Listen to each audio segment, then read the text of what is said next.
alunos, tudo bem? Eu sou a Prof. Ale Lopes e eu vim falar com vocês sobre o dia 1º de maio, Dia do Trabalhador ou Dia do Trabalho. Vocês sabem que o dia 1º de maio é um dos três feriados nacionais cívicos no Brasil. Então tem o 1º de maio, depois o 7 de setembro e o 15 de novembro. O 7 de setembro é o da Independência e o 15 de novembro é o da República. Então é um feriado cívico. Qual que é a origem desse feriado, na verdade, que marca um dia internacional? Tem a ver com a luta que os trabalhadores empreenderam, né, principalmente na segunda metade do século XIX, comecinho do século XX, em defesa de implementação, de criação de leis trabalhistas que protegessem, que regulassem as condições de trabalho desses trabalhadores. Então, há vários atos, né, históricos que, somando, forma isso que a gente chama de movimento operário. Então, movimento operário no mundo todo, sobretudo na segunda metade do século XIX na Europa, mas também nos Estados Unidos, porque se industrializava bastante. Vai ter esse movimento operário, vai ter muita mobilização, porque tem muito conflito nesse momento histórico, e aí a partir do século XX, várias organizações internacionais começam a marcar o 1º de maio como um dia importante para lembrar de todo esse conjunto de lutas. Bom, e no Brasil? No Brasil, 1º de maio foi instituído em 1924 pelo então presidente da República, Arthur Bernardes, né? E o que eu queria realmente tratar com vocês nesse vídeo? Uma ideologia relacionada à questão do movimento operário, do movimento trabalhista no Brasil, que se constituiu como trabalhismo, sobretudo durante a chamada Era Vargas. A gente já falou aqui, né, tanto no perfil do Instagram quanto no canal do YouTube, várias vezes sobre a Era Vargas. É, do ponto de vista do seu vestibular, um dos momentos republicanos mais requisitados pelas bancas, e é super importante você saber várias coisas sobre esse momento que vai de 30 a 45. Você já deve ter ouvido falar que o Vargas era o pai dos pobres. E de onde vem isso? Isso vem dessa memória histórica que a gente tem de que o Vargas foi aquele presidente que realizou várias leis trabalhistas, que concedeu leis trabalhistas no Brasil, né? E, além disso, ele teve um forte controle sobre a classe trabalhadora, sobre o movimento operário, a partir da ligação que o Estado tinha com os sindicatos. É durante o período da Era Vargas que se tem a lei do sindicalismo brasileiro e realmente atrela os sindicatos, a estrutura sindical, à estrutura do Estado. Com isso, o Estado conseguia controlar os sindicatos que controlavam os trabalhadores, certo? Então, a partir dessa estrutura, né, dessa arquitetura política, digamos assim, no qual o Estado procura usar tantos sindicatos para chegar até os trabalhadores e conseguir adesão dos trabalhadores para o seu governo, o que implementa, o que recheia essa estrutura política é a ideologia do trabalhismo.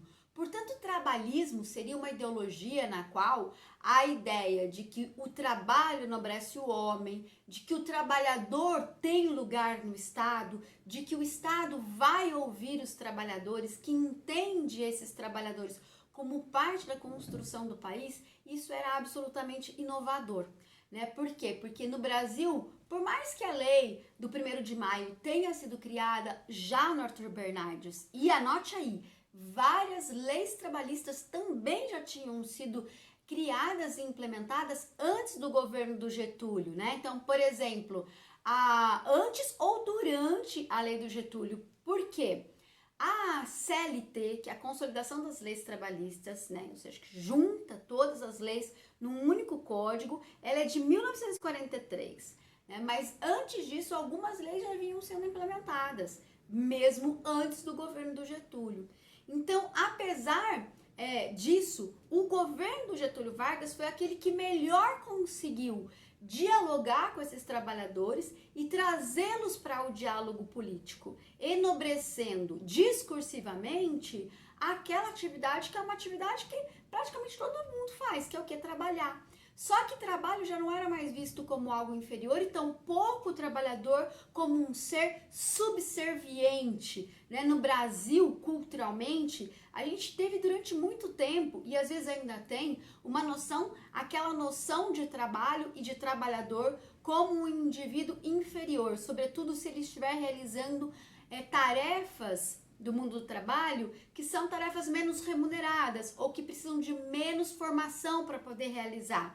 Isso tem a ver com o nosso passado escravista. A gente foi 388 anos escravistas, em país escravocrata, então é lógico que isso vai deixar na cultura da sociedade uma marca muito ruim em relação ao trabalho. E Getúlio Vargas vem então com a ideologia do trabalhismo e altera essa relação. E de fato, mesmo controlando os sindicatos, ele consegue ganhar a adesão das massas.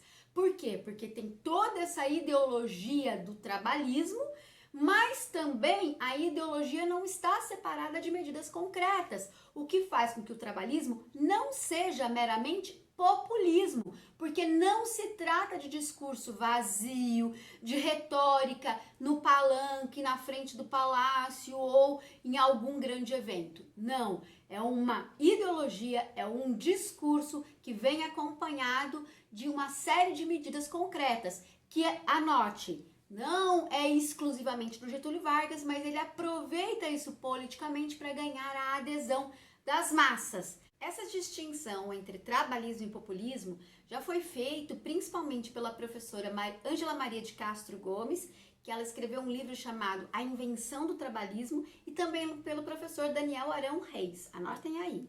Além disso, é muito importante a gente saber o seguinte: e o que conecta as grandes lutas do século XIX e do começo do século XX e o trabalhismo do Vargas?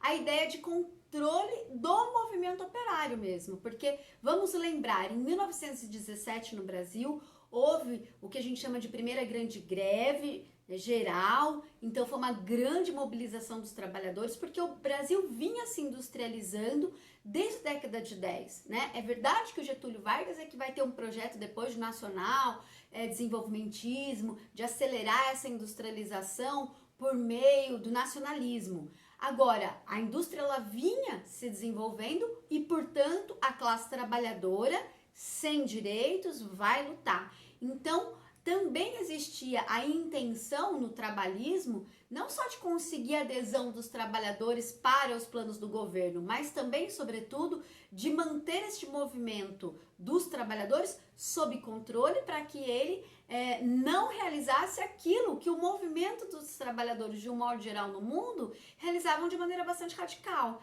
né? Então, é super interessante a gente pensar também nesse viés de baixo para cima. As lutas, elas vinham acontecendo, as reivindicações dos trabalhadores vinham acontecendo, né? O movimento sindical, ele já vinha numa crescente, então Getúlio Vargas, na verdade, ele aproveita isso, né? Ele aproveita esse movimento para trazer para perto de si, virar uma base de sustentação do seu governo, ao mesmo tempo que ele conseguia dar forma e controle para que esse movimento não se radicalizasse contra, digamos assim, os donos das empresas e também contra o governo, sobretudo contra o governo. Tudo bem? Entenderam?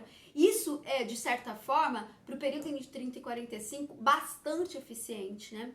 Primeiro, porque as leis trabalhistas, elas se consolidaram ao longo do tempo, elas vão sofrer algumas modificações, sim, sobretudo na última década, nos últimos anos, né?